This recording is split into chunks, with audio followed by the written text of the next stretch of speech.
So we got Seren, Sean and Tom, and they're working on a 3D bipedal robot. They've got one leg built already.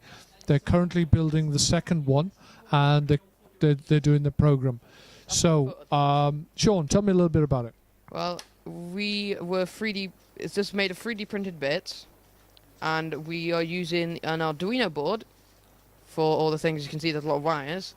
And so far, our programmer, Saren Kirsch, has got it working a little bit, but at the moment it's decided not to work, which we don't know why, do we, Saren? Okay, no problem. I mean, one of the things you get as far as problems are concerned is the amount of these little wires. I'd prefer them. We've already had 2 short circuits. That's it, yeah. It'd be better if he was actually sort of hardwired instead of just the plugins, but that's something we'll develop now over the next few weeks. Saren, there's an incredible amount of code that you've got on there. Can you explain a bit of it shortly? Basically, it's changing from 90 degrees to 0 degrees, or from 125 degrees to 90 degrees with different servos. Brilliant. And what programming language are you using? Oh. I think it's IDL, isn't it? Yeah. Good lad. Well done. Okay, thank you guys. Good luck. Okay, Caillou, so what does this system do? Okay, well, you've got 2 drill motors, which drive a gear system, which drive belts, which drive the wheels here and here. It's going to be able to drive sort of like a tank drives, where it can turn on the spot. Yeah. And what weapons has it got? It's going to have a massive hammer, probably bigger than that in the end, powered, that's lifted up by this linear actuator. So, interesting to see this one as it develops and see how it goes along. We've got a time scale of about 2 to 3 months before this has to be finished, ready for a competition in Manchester. Yeah. No pressure. No pressure. We need to get polycarbonate armour and finish building the hammer. But, yeah, it's going good. Good, well done. Thanks, Kai. Okay, this is Yestin, and Yestin's doing a servo-controlled hand, and he's programming the servos to be able to control all the fingers. So, Yestin, what are you making there, then, mate? I'm basically doing up another screw. And what does the screw do on there, then? It basically keeps it together. So that tightens up the servos, and the servos are controlled by the Arduino, yeah? Yes. Bless you. So, when you put the servos and bits and pieces on here, this is your 3D printed hand, and then all the guidelines will go onto the servos, so that'll be able to tighten the thing up, yeah? Yeah. Good lad. So what are the parts to be made on that next? Basically the rest of the forearm, well, the rest of the arm. Okay, so we need to do some more 3D printing on that and see how that develops. But that's the guide wires and stuff that goes with it. Nice one, yes. Well done. Okay, this is Lewis, and he's working on an all-terrain rover, which is a 4-wheel drive system, working off a 4-wheel drive quad bike, stripped down and converted using wheelchair motors. So, Lewis, go on and tell me about your little rover. Well, it's fun. And how many drives has it got? 4-wheel drive. So what sort of terrain will it go onto? Everything. We're going to go and try it out in about 10 minutes outside on radio control. I trust it. It won't fail, you sure? Yeah, 100%. Good lad. Okay. More details coming on that one because this one is still developing quite a bit. We've got new wheels for it to give it a real good climbing ability, which will make them a lot bigger than this, and it'll give us a huge sort of ground clearance. And Lewis is working on some Arduino controlling as well at the moment. It's a nice one, a nice big buggy that. Well done, mate. Stop the bomb! Run the bomb! Right, let's go on the road. Figure of 8, figure of 8.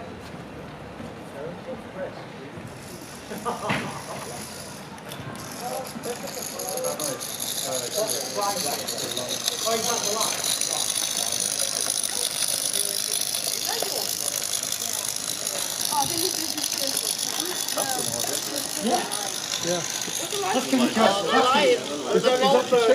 bolt is not No, it's the light. It's the bolt on the light.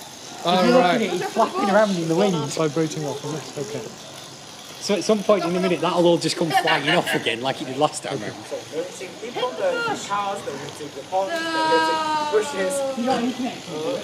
we can see his little oh.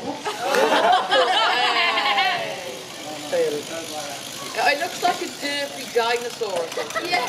Oh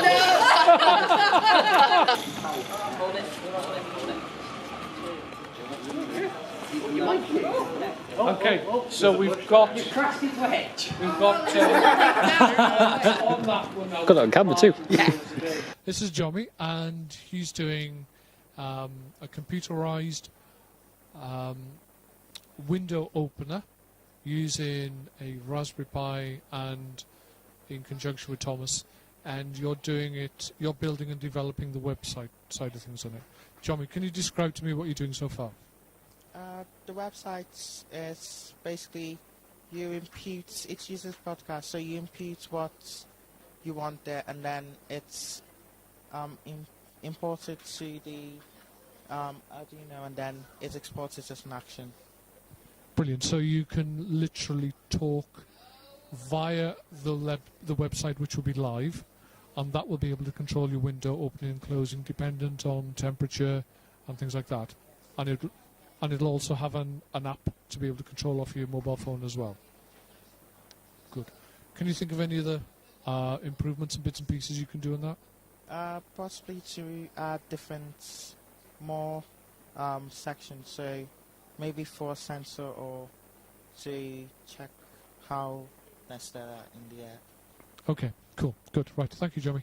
Okay, this is Marley, and he's working on this very, very small robot system, and all the information off this robot is going to be transferred onto Granny Gadget next.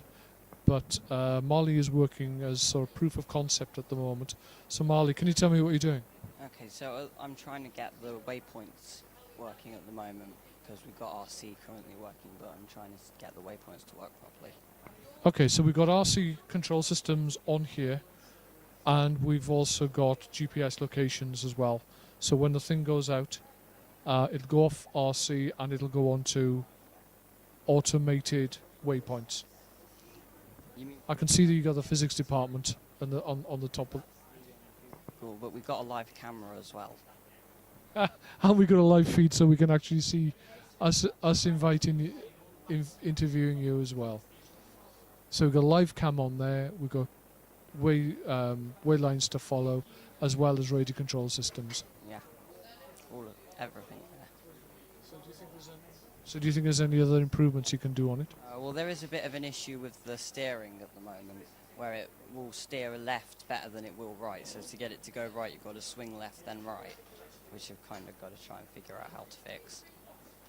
It doesn't steer that well. Yeah, we know, we're working on it. Well, the right is over the wall. Right, so that's an answer straight off thing. Okay, so I'm going to have to go a bit of work on that.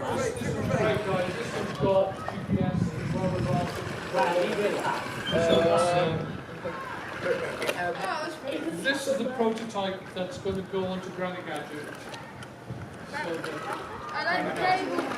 the idea is, with the Raspberry Pis and the cameras that are on them, we should be able to send them off around the campus and track what they're doing via the live video image. Oh, I was going to track.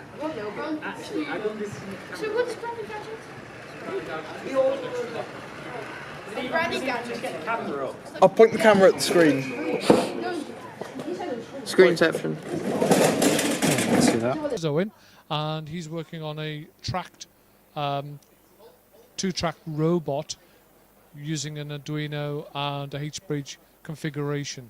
So, Owen, can you describe a little bit about your robot? I've been wiring it and programming it, and So you've done quite a bit of the wiring on the tracked robot in itself. Have you done some of the programming as well?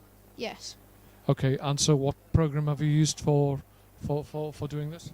I've been using Arduino. Good boy. Okay. So you got the Arduino here, going onto the H bridge and going onto 2 motors underneath, yeah? Yes. Okay. I believe there's encoders in the bottom of these as well, so you can actually get feedback from these. Yeah. So do you want to start this up and show us what it's capable of doing? There's a bit of delay at the start, then it goes forward, backwards. I mean, it'll do more in the future, but for now, that's just an example. Nice one, Owen. That's brilliant. So the next part of the programming, we'll get it turning, doing figures of 8s and stuff like that. Well done. That's excellent. Good lad. One of the projects that I'm working on currently at the moment is the new Star Wars droid, which is BB-8. We've got a polystyrene sphere with the Omni wheels and motors sitting on the top, and all the base and the control systems at the moment made out of 3D. This is currently under development. Majority of the information on this one is all available on the websites, and so we're going to watch and see how this develops over the next few months. We're hopefully going to get this and the rest of all our robots ready for Beach Lab, which will be coming up in June.